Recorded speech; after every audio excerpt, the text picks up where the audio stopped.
जीवन की कुछ अच्छी बातें।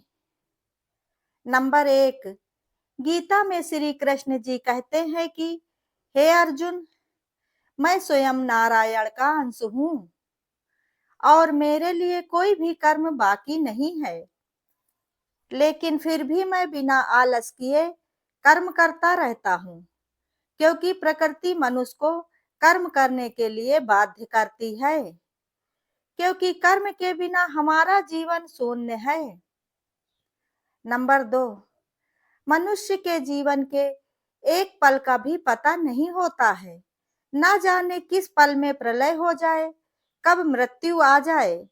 इसलिए अमुक स्थिति आने पर ईश्वर का भजन करूंगा, ऐसी धारणा छोड़ देनी चाहिए, क्योंकि कब अभी जो जिस अवस्था में है, उसे उसी अवस्था में ईश्वर की कृपा का आश्रय करके साधना आरंभ कर देनी चाहिए।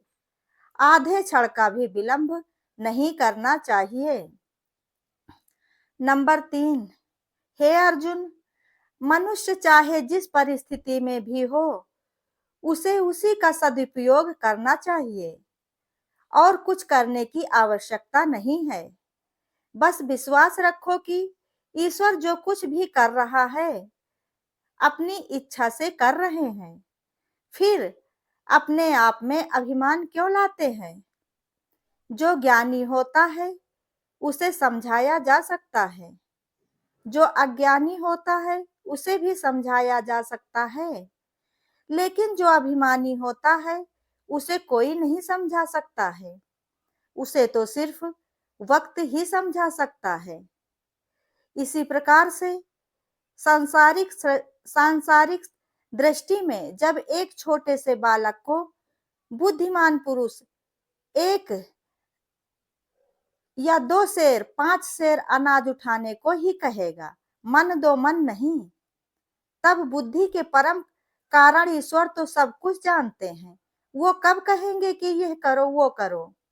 जो तुम्हारे सामर्थ्य के बाहर है, वो तो कहते हैं कि तुम जितना आसानी और ईमानदारी से कर सको उतना ही करो, लेकिन उसमें से कुछ बचाकर छुपाकर मत रखो।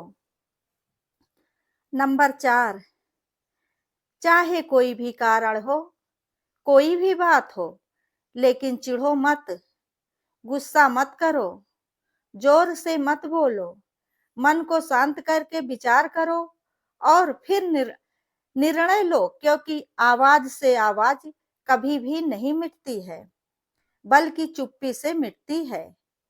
इसलिए ऐसा करने से तकलीफ सिर्फ आपको ही होगी, और अगर मन को शांत रखोगे तो सुख भी आपको ही मिलेगा। नंबर 5, जो अपने सुख के लिए दूसरों को हानि पहुंचाता है, तो वह मनुष्य कहलाने के लायक नहीं है। मनुष्य वही है जो अपने स्वार्थ का त्याग करके दूसरों का हित करता है, दूसरों का हित करने से कभी भी पीछे नहीं हटता है। ये भी नहीं कहता है, ये भी नहीं करता तो कम से कम दूसरों का नुकसान तो नहीं करना चाहिए, क्योंकि कर्म का लिखा हर हाल में भुगतना ही पड़ता है। जिस प्रकार से दुख बेचे नहीं जा सकते हैं, ठीक उसी प्रकार से सुख को कभी भी किसी भी कीमत पर खरीदा नहीं जा सकता है।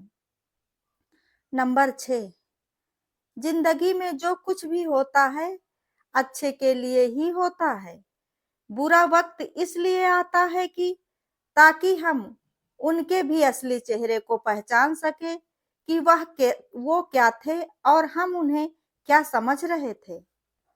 नंबर 7, हर मनुष्य अपने चेहरे को साफ रखता है, जिस पर कि दूसरे मनुष्य की नजर होती है, लेकिन दिल और कर्म को साफ नहीं रखता है, जिस पर ईश्वर की नजर होती है। नंबर 8, ईश्वर का भय ही जीवन है। एक पूर्ण जीवन और शांत जीवन को जीना कोई अप्रिय और आश्चर्य की बात नहीं है। नंबर 9, हे मनुष्यों, जब तुम संसार की मोह माया को छोड़कर जब तुम सिर्फ और सिर्फ ईश्वर के लिए रोओगे, तो ईश्वर उस समय आकर तुम्हें अपनी गोद में उठा लेंगे। ईश्वर को देखना चाहते हो तो सबसे पहले अपने अंदर की माया को त्याग दो।